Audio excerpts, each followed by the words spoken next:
শান্তিপূর্ণ বিক্ষোভ থেকে শতাধিক কর্মীকে আটকের ঘটনায় ভারতের তামিলনাড়ু রাজ্যের শ্রীপেরুম্বুদুরে ক্ষিপ্ত স্যামসাং কর্মীরা। সোমবার আটকের পরপরই তাদের বেশিরভাগকেই পুলিশ ছেড়ে দিলেও মেটেনি ক্ষোভ। বিশ্বের অন্যতম শীর্ষ প্রযুক্তি জায়ান্ট স্যামসাং ইলেকট্রনিক্সের ভারতে 2 কারখানার একটি শ্রীপেরুম্বুদুরে 1 সপ্তাহের বেশি সময় ধরে কর্মবিরতি পালন করছেন 1,500-এর বেশি কর্মী। মজুরি বৃদ্ধি, ভারতের কেন্দ্রীয় শ্রমিক ইউনিয়ন সমর্থিত শ্রীপেরুম্বুদুর স্যামসাং কারখানার শ্রমিক ইউনিয়নের স্বীকৃতি এবং কর্মঘণ্টা নির্ধারণ সহ বিভিন্ন দাবি কর্মীদের। দফায় দফায় আলোচনা সত্ত্বেও সিদ্ধান্ত না আসায় বিক্ষোভ মিছিল বের করার পরিকল্পনা ছিল কর্মীদের, যা আটকাতে 100-র বেশি সহকর্মীকে আটক করা হয়েছিল। এদের মধ্যে 3 জন এখনো আটক বলে জানিয়েছে বার্তা সংস্থা Reuters. Like that, 150 people have arrested and they are detained. They are in how long they will be there in the detention, I don't know. But this is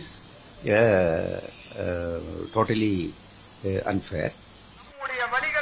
Bharat থেকে স্যামসাংয়ের বার্ষিক $1,200 কোটি রাজস্বের 1/3 শ্রীপেরুম্বুদুর কারখানার অবদান। টেলিভিশন, রেফ্রিজারেটর ও ওয়াশিং মেশিনের মতো পণ্য উৎপাদন হয় এ কারখানায়। দীর্ঘ কর্মবিরতিতে উৎপাদন ব্যাহত হতে থাকায় গুনতে হচ্ছে ক্ষতি। প্রতিষ্ঠানের ব্যবস্থাপনা কর্তৃপক্ষ ও রাজ্য সরকারের সঙ্গে আলোচনায় বসেও আশার আলো দেখেনি কর্মীরা।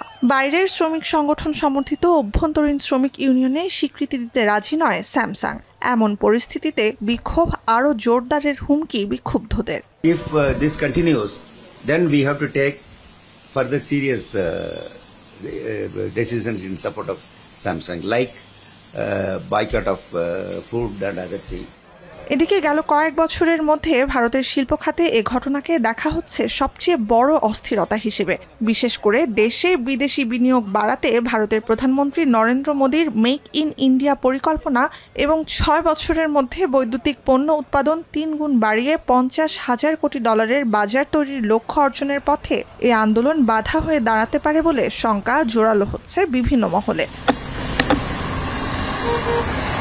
দক্ষিণ কোরিয়া ভিত্তিক বহুজাতিক প্রতিষ্ঠান স্যামসাংয়ের অন্যতম প্রধান ক্রমবর্ধনশীল বাজার দক্ষিণ এশিয়ার শীর্ষ অর্থনীতির দেশ ভারত। ভারতে বৈদ্যুতিক পণ্যের সবচেয়ে বড় ভোক্তা শ্রেণীও স্যামসাংয়ের ক্রেতা। নুসহাত কামাল, এখন বিশ্ব।